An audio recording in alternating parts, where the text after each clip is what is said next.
में हूं बरकतुल्लाह बरकत एडवोकेट। एक इंपॉर्टेंट टॉपिक लेकर आपकी खिदमत में एक बार फिर पेश हुए हैं। यकीनन जो क्रिमिनल साइड में लॉयर्स प्रैक्टिस करते हैं और स्पेशली जो कॉम्पिटिटिव एग्जाम्स में पार्टिसिपेट करते हैं, हिस्सा लेते हैं, जो जुडिशरी के एग्जाम देते हैं और खासकर जो न्यूली प्रैक्टिसिंग लॉयर्स हैं उनके लिए बहुत ही अहमियत का हामिल है।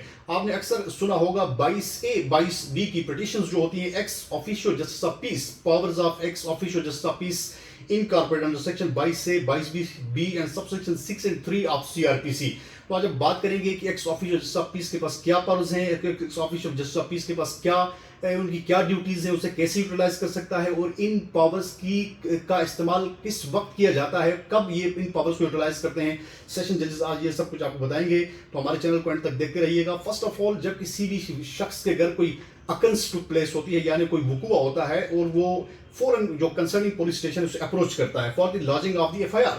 उसका पर्पस ये होता है कि भाई मेरी ये चोरी हुई है, मेरी डकैती हुई है, मेरे घर फायरिंग हुई है, व्हाटसोएवर कोई भी किसी किस्म की जो क्रिमिनल इंटिमिडेशन है, तो वो फॉरन कंसर्न पुलिस स्टेशन को अप्रोच करता है for the purpose of lodging of the FIR, first information report. लेकिन जो इंचार्ज ऑफिसर ऑफ पुलिस है वो इग्नोर करता है FIR देने से, हालांकि in matter of the cognizance matter यानी काबिल दस्तंदाजी जुर्म में police is duty bound to lodge the FIR as soon as possible. लेकिन अगर स्टेशन हाउस ऑफिसर ऐसा नहीं करता है या जो इंचार्ज पुलिस स्टेशन है वो इग्नोर करता है, रिफ्यूज करता है या डिले करता है उसके ग्रीवेंस को कंप्लेंट के सुनने से, तो आपने फौरन 22A 22B की पिटीशन जो है सेशन कोर्ट्स में जो है वो मूव करते हैं। सेशन कोर्ट्स को ये पावर दी गई है under section 22A subsection 6 clause 3 of the CRPC empowered the ex officio justice of peace to entertain the powers as a administrative powers not a court। यानी कि वो पावर्स दी गई है कि वो एज एडमिनिस्ट्रेटिव पुलिस के ऊपर एक कमांड करे कि आया जो कंप्लेनेंट का जो ग्रीवेंस है ये क्या कॉग्निजेबल है या नॉन कॉग्निजेबल है, यानी काबिल दस्तंदाजी है।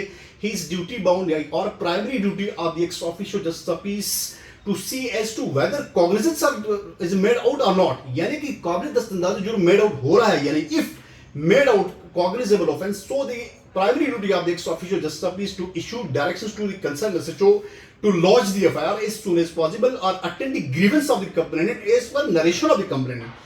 सो उसने ये देखना है कि क्या कॉग्निजेंस मेड आउट हो रही है, तो फौरन उसको वो डायरेक्शन देगा कंसर्न SHO को। अगर हम उसकी मिथ और सेपरेट को देखें, section 154 of CRPC unequivocally provides that every information relating to the commission of the cognizable offense issue direction to the concerned SHO or reduce the complaint into written form, making registration of the FIR and leaving no direction with the station house officers every information relating to the commission of the cognizable offense। So there are 4 prerequisite conditions principles जो हम courts में देखते हैं। So police is duty bound obligation upon the police, statutory obligation upon the police to follow these principles while if any application is pending before the concerned SHO for the registration of the FIR। First one, police cannot be authorized to determine whether true or falsity of the allegations imposed by the complainant in complaint against the accused person।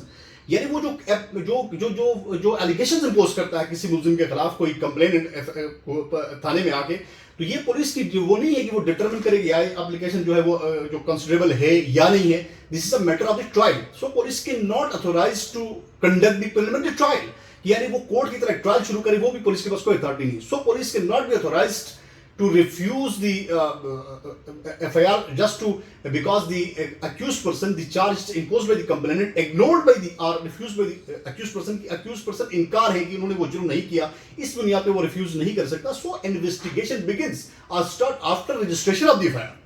Investigation cognizable offence में जब भी होगी वो FIR को launch होने के बाद हो, क्योंकि FIR जो है ये फर्स्ट इंफॉर्मेशन रिपोर्ट है। So the word shall is used under the provision of the section 154 of the CRPC। It manifests the intention of the legislature that provisions are mandatory in nature, promptly and mandatory। इसमें honourable supreme court of Pakistan की multiple of citations हैं, authorities हैं। एक landmark judgment है PLD 2007 439 Mohammad Bashir versus the SHO Okara cantt, जहां बताया गया कि SHO is duty bound in the matter of the cognizable offense to attend the grievance of the complainant as per narration of the complainant। सो इसी तरह से PLD 2014 Islamabad 71 Haroon Rashid versus the SHO Aabpara, यहां भी इसी पॉइंट को हेल्ड किया कोर्ट ने कि आया क्या कॉग्निजेंस है। यानी जब भी 22A की petition ex officio justice of peace के पास आएगी, जस्टिस ऑफ पीस की ये पावर्स है कि वो ये ना देखे कि क्या एविडेंस कलेक्ट किया है, कि एविडेंस की क्रेडिबिलिटी को एक्सेस न करे या एविडेंस को अप्रिशिएट न करे, या वो ये नहीं देखे कि ये कोई क्रिमिनल लाइबिलिटी, सिविल लाइबिलिटी, ये देखना है कि जो कंप्लेनेंट जो नरेशन है, जो कंटेंट लेके कोर्ट में आया है, क्या उससे कॉग्निजेंस मेड आउट हो रही है या नहीं। अगर हो रही है तो he is duty bound to issue directions to the SHO for the lodging of FIR. So इसमें यह भी है कि अगर पुलिस आपके अगेंस्ट कोई रिपोर्ट दे रही है, यानी कि sole report of police can not be enough कि जनाब वो हमारी ही बेस पे पुलिस की रिपोर्ट की बेस पे जो एफआईआर लॉन्च करे या ना करे, नहीं। Ipse dixit of the police is not binding upon the court.